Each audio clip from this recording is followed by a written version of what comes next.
తొక్కిసలాటలో మృతి చెందిన కుటుంబాలను ఆంధ్రప్రదేశ్ ఆరోగ్య కుటుంబ సంక్షేమ మరియు వైద్య విద్యా మంత్రి సత్యకుమార్ యాదవ్ పరామర్శించారు.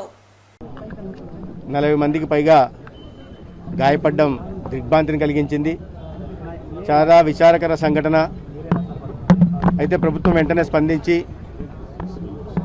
గాయపడిన వారికి మెరుగైన వైద్యం అందించాలని, అదేవిధంగా దుర్ఘటనలో మృతి చెందిన వారి కుటుంబాలకి అండగా నిలవాలని ఆదేశించడం జరిగింది. దానికి అనుగుణంగా మంత్రుల బృందం కూడా తిరుపతి చేరుకునింది.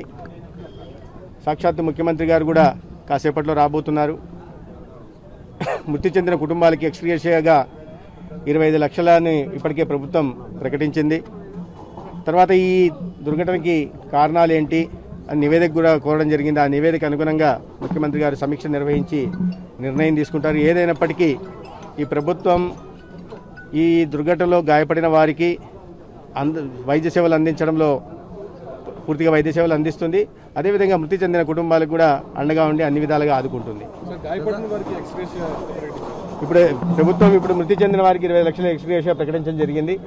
అయితే గాయపడిన వారికి కూడా ఇప్పుడు సమీక్ష నిర్వహిస్తారు కాబట్టి దాంట్లో కూడా నిర్ణయం ఖచ్చితంగా తీసుకుంటారు. గాయపడిన కుటుంబాలకి ఖచ్చితంగా ప్రభుత్వం అండగా నిలుస్తుంది. అయితే నేను ఇప్పుడు వస్తుంటే నాకు తెలిసిన వారు గుబ్బా చారిటీస్ అనే తిరుమలలో ఉంటున్న వారు దీనికి స్పందించి మృతి చెందిన కుటుంబాలకి ఒక్కొక్క కుటుంబానికి ₹1,00,000 ఎక్స్‌గ్రేషియా, అదేవిధంగా గాయపడిన వారికి కూడా ₹25 ప్రకటించి ఏదో చారిటీ సంస్థ గుబ్బా చారిటీస్ అని చెప్పడం జరిగింది.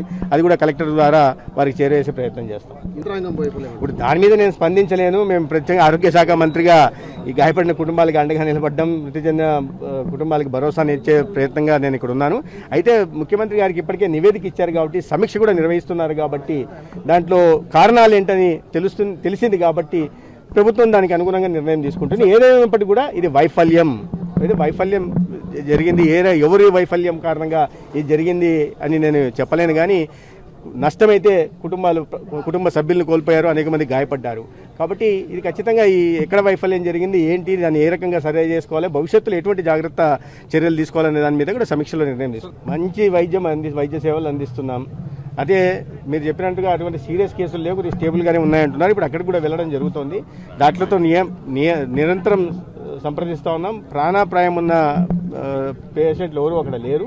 అయినప్పటికీ కూడా అన్ని విధాలుగా నేను కావాల్సిన ఎక్స్రేలు కానీ స్కానింగ్లు కానీ అన్నీ చూస్తున్నాం. మీరు అన్నట్టుగా ఎక్కడైనా ఫ్రాక్చర్లు ఉంటే వాటికి కూడా సరైన దానికి అనుగుణంగా వైద్య సేవలను అందిస్తాం. ఈ 3 రోజుల్లో ఏ రకమైన చర్యలు తీసుకుంటున్నారు? పటిష్టమైన చర్యలు కొండపైన కానీ కింద కానీ? అది టీటీడీ సంప్రదించాలి. నేను చెప్తున్నాను కదా, నాకు తెలియని విషయం మీద వ్యాఖ్యానించడం సరైనది కాదు. ఇప్పుడు సమీక్షలో అన్ని విషయాలు బయటకు వస్తాయి. దానికి అనుగుణంగా టీటీడీ యాజమాన్యం దానికి నిర్ణయం తీసుకుంటుంది.